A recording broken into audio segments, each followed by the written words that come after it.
ఓం సాయిరామ్. సమర్థ సద్గురు శ్రీ సాయినాథ్ మహారాజ్కి జై. సాయి భక్తులందరికీ కూడా నా నమస్కారం అండి. అందరూ ఎలా ఉన్నారు? ఆ సాయినాథుని కృపా కటాక్షాలు మనందరిపైన ఉండాలని మనస్ఫూర్తిగా కోరుకుంటున్నాను. ఓం సాయిరామ్. ఈరోజు బాబా గారి సందేశం, నీకొక విషయం చెప్పాలని వచ్చాను. నువ్వు ఎప్పటి నుండో ఎదురు చూస్తూ ఉన్న నీ కోరిక ఇప్పుడు తేరిపోతుంది తల్లి.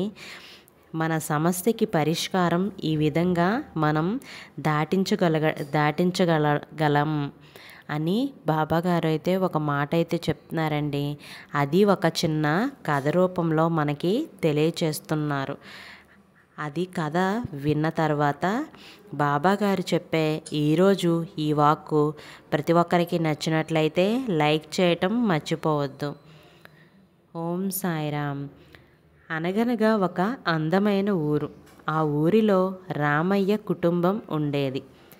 రామయ్య కుటుంబంలో భార్య సీతమ్మ, కొడుకు రాంబాబు, కూతురు శాంతి ఉండేవారు. రామయ్యది చాలా పేద కుటుంబం. తనకున్న కొంత పొలంలో వ్యవసాయం చేసుకుంటూ వాళ్ళ నాన్న చేసిన కొంత అప్పుని తీర్చుకుంటూ ఆ ఊరు జమీందారికి చెల్లిస్తూ ఉండేవాడు. అప్పుకి 2 కట్టగా మిగిలిన కొంత డబ్బుతో కుటుంబాన్ని కూడా పోషిస్తూ ఉండేవాడు. ఒకరోజు రామయ్యతో కూతురు శాంతి, నాన్న ఇది విన్నారా, నేను మా తరగతిలో అందరికన్నా ఉత్తీర్ణతలో నిలిచాను. అవునా తల్లి, చాలా సంతోషం. నువ్వు ఇలాగే ఉండాలి. నువ్వు ఇలాగే మంచిగా చదువుకోవాలి. నువ్వు 10 మందికి మంచి స్థాయికి నువ్వు రావాలి. 10 మంది నిన్ను మెచ్చుకునే స్థాయిలో ఉండాలి తల్లి అని చెప్తాడు. నాకు ఇంకేం కావాలి? నువ్వు బాగా చదువుకుంటేనే నాకు బాగుంటుంది కదా నాన్న అని అంటాడు. నాన్న, మీరు మంచి పేరు తీసుకొస్తాను నాన్న మీకు. ఏంటి తల్లి, నువ్వు ఎందుకు నాకు మంచి పేరే తీసుకొస్తున్నావు? ఎందుకు మొగమాట పడుతున్నావు? ఏంటో చెప్పు తల్లి. నాన్న, మరి నాకు ఒక బహుమతి ఏమీ ఇవ్వవా? తప్పకుండా ఇస్తానమ్మా. నీకేం కావాలో చెప్పు తల్లి. నాకు ఒక మంచి లంగా జాకెట్ కావాలి నాన్న. సరే, అంతేనా? సర్లే, నీకు లంగా జాకెట్ బహుమతిగా ఇస్తానులే, సరేనా అంటాడు శాంతి. సరే నాన్న అని బడికి వెళ్ళిపోయాక, మీరు వాగ్దానం బాగానే ఇచ్చారు. ఆ వాగ్దానానికి తీరడానికి మనం ఎంత కష్టపడాలో తెలుసా మీకు? మనం తినడానికే కష్టంగా ఉంది, పైగా పిల్లలకి లంగా జాకెట్ కొంటానని అంటున్నారు. దానికేమో మాటిచ్చారు మీరు అని భార్య అంటుంది. తన కోరిక తీరకపోతే చాలా బాధపడుతుంది అని అంటుంది. ఒక్కసారి ఆలోచించారా అసలు మీరు? కూతురి కోరిక తీర్చటం తండ్రిగా నా బాధ్యత. ఏదో ఒకటి చేసి తనకి నేను లంగా జాకెట్ కొని పెడతాను అని అంటాడు రామయ్య. అలా రామయ్య పొలంలో పనిచేసుకుంటూ ఉండగా అక్కడికి వచ్చిన భీమయ్య, ఏంటో ఏం పని చేస్తున్నావు? లేదురా, ఇక్కడ ఎండలో నుంచుని ఎండను ఆస్వాదించుకుంటున్నాను. ఆపరా నీ ఎకసకాలు. మరేం చేయమంటావురా? పొలంలో పని చేయకపోతే ఏం చేస్తాం? ఏదైనా నీ దగ్గర నేర్చుకోవాలరా. ఎందుకంటే ఎన్ని కష్టాలున్నా కూడా నీ కష్టం బయటికి కనిపించకుండా పనిచేస్తావు. నాకు ఒక చిన్న సాయం చేయరా. ఏంటది? నాకు కొంత అప్పు కావాలి. దేనికి? మీ నాన్న దగ్గర నేను చేసిన అప్పుకి ఇంకా రుణం తీరుస్తూనే ఉన్నాను. పైగా ఇంకా డబ్బు అప్పు కావాలంటే మీ నాన్న ఇవ్వడు. ఏదో ఒకటి చేసి నాకు కొంత అప్పుగా డబ్బు ఇప్పించేలా చూడరా. సరేలే, రేపు మా ఇంటికి రా అని చెప్తాడు. రామయ్య మరుసటి రోజు జమీందారు ఇంటికి వెళ్తాడు. నమస్తే అయ్యా, అంత మర్యాద నాకు అవసరం లేదులే రామయ్య. అయినా నువ్వు నా కొడుకు స్నేహితుడివి, నువ్వు ఏదైనా అడిగావంటే నాకు నువ్వు ధైర్యంగా అడుగు అంటే, అది అయ్యా ఏంట్రా మాట మాట మాట మాట పడిపోతున్నావు, ఏం కావాలో చెప్పు, డబ్బే కదా నీకు కావాలి, ఎంత కావాలో చెప్పు అని అంటాడు.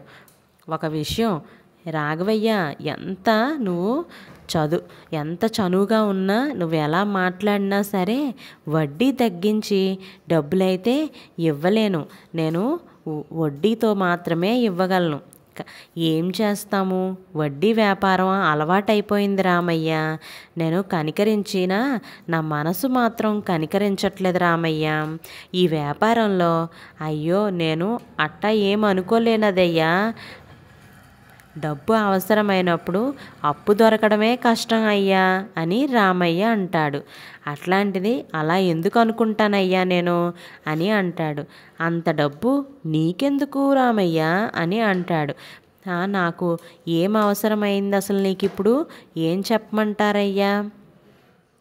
పిల్లలు పెద్దవాళ్ళు అవుతున్నారు కదా, ఈ డబ్బుతో విత్తనాలు కొని పంట పండించి ఆ వచ్చిన పంటతో నేనే స్వయంగా ప్రజలకు ఆ పంటని అమ్ముతానయ్యా.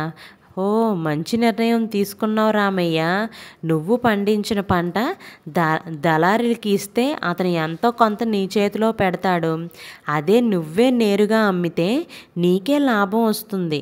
అవునయ్యా మీరు చెప్పింది నిజమే, ఓ ఇది మంచి విషయమే. ఇంకో విషయం అడగటం మర్చిపోయాను రామయ్య, నా ధాన్యం గోదాంలో ఒక పని ఉంది, అక్కడ చేయడానికి మనిషి కావాలి, నువ్వు అక్కడ పని చేస్తావా? చేస్తానయ్యా, తప్పకుండా నేను అక్కడ చేస్తాను. ఇప్పుడు నేనున్న ఈ కష్టంలో మీరిచ్చే ఈ పని నాకు చాలా పెద్ద సాయం. సరే అయితే రేపు వచ్చి పనిలో చేరు అని అంటాడు. ఇదిగో కొంత డబ్బు తీసుకో రామయ్య, శాంతికి ఒక మంచి లంగా జాకెటు, రాంబాబుకి నిక్కరు షర్టు, సీతమ్మకు ఒక చీర కొనుక్కొని ఇంటికి తీసుకొని వెళ్ళాడు ఆ రామయ్య. తీసుకొచ్చిన బట్టల్ని చూసి శాంతి రాంబాబు ఇద్దరు ఎగిరి గంతేసి సంబరపడిపోతారు. ఎంత డబ్బు మీకు ఎక్కడదండి అని అడుగుతుంది సీతమ్మ. రామయ్య జరిగిన విషయం అంతా సీతమ్మకు చెప్పాడు. అదంతా విన్న సీతమ్మ చాలా సంతోషించింది. కొన్ని రోజులు గడిచాయి. రామయ్య గోదాంలో పనిచేస్తూ ఉండగా ఒకరోజు అక్కడికి వచ్చిన రాఘవయ్య రామయ్య ఎలా ఉంది అంటే, మీ దయ వల్ల మాకు అంతా బాగుందయ్యా, నాతో ఏముందిలే, అంతా నీ ఇష్ట ప్రకారమే జరిగింది. సరే కానీ ఏదో చెప్పావుగా, వ్యవసాయం చేసుకుంటూ వచ్చిన పంటని ప్రజలకు నేరుగా అమ్ముతానని, రోజంతా నీ వ్యాపారం చేసుకోవడానికి మరి ఇక్కడే ఉండిపోతున్నావు కదా, నీకు పని సరిపోతుందా మరి అంటే, సరిపోతుందయ్యా, ఉదయం పొలానికి వెళ్ళి పని చేసుకుని ఇక్కడికి వచ్చి ఇక్కడ పని చూసుకుంటున్నాను. మాకు వచ్చిన కూరగాయల పంట ఊరి చివర నా భార్య సీతమ్మ అమ్ముతుంది, తను ఆ పని చూసుకుంటుంది, నేను ఈ పని చూసుకుంటున్నానయ్యా. శభాష్ రామయ్య, చాలా తెలివైన వాడివి. తెలివైనదేముందయ్యా, అవసరాలకు బట్టి ఆలోచనలు మారుతాయి, మన అవసరాలను బట్టే కష్టాలు కూడా మనల్ని ఎంతో కష్టపడేలా చేస్తాయి. అయ్యా తప్పదుగా, ఎంతలో అక్కడికి వచ్చిన సేనయ్య.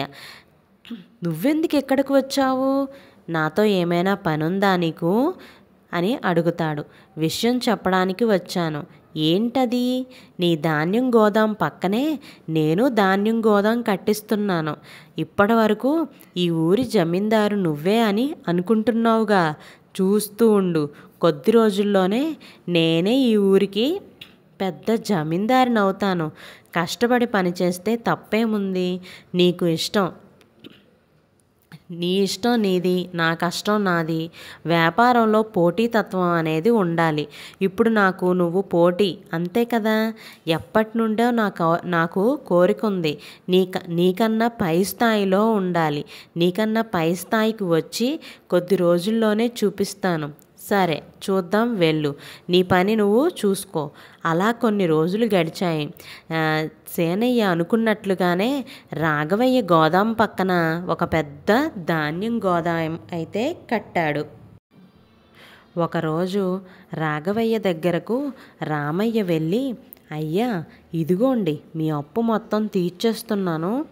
సంతోషం రామయ్య, నువ్వు అనుకున్నట్లుగానే కష్టపడ్డావు, డబ్బు సంపాదించావు, మొత్తానికి నా అప్పు కూడా తీర్చేశావు.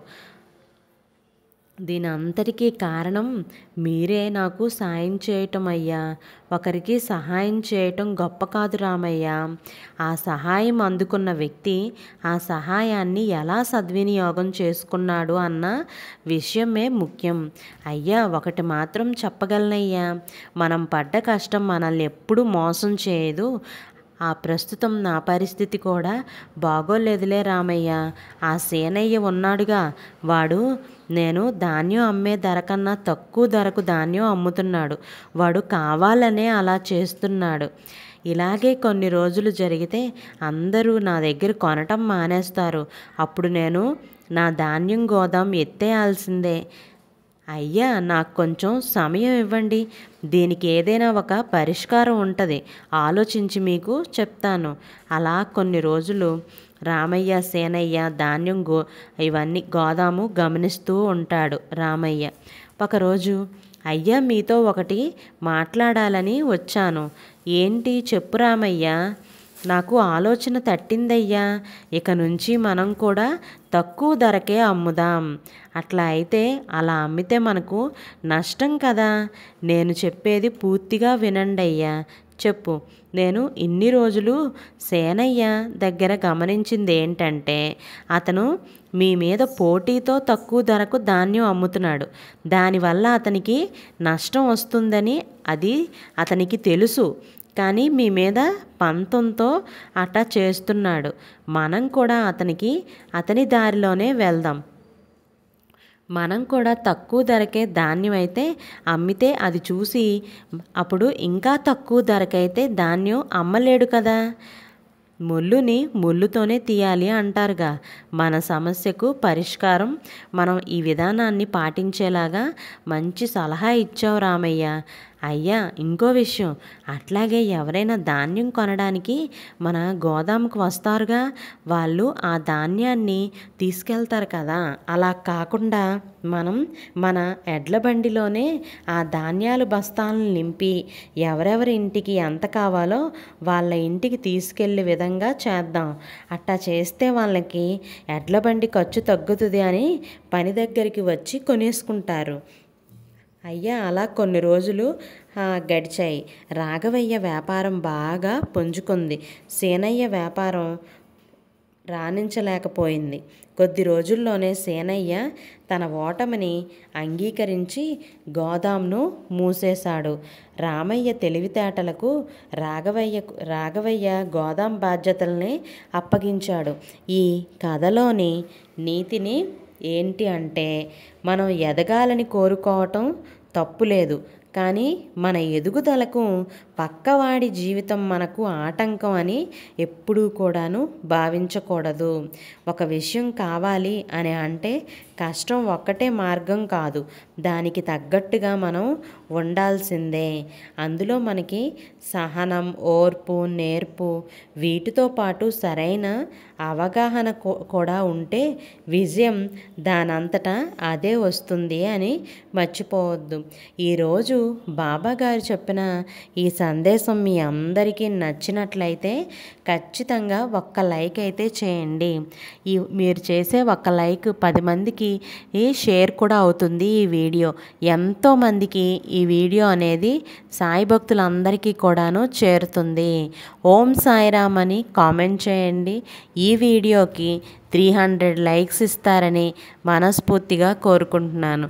ఆ సాయినాథుని ఆశీస్సులు ప్రతి ఒక్కరూ అందుకుంటారని కోరుకుంటున్నాను. సర్వేజన సుఖినో భవంతు. రేపటి సాయివాక్కుతో మళ్ళీ కలుద్దాం.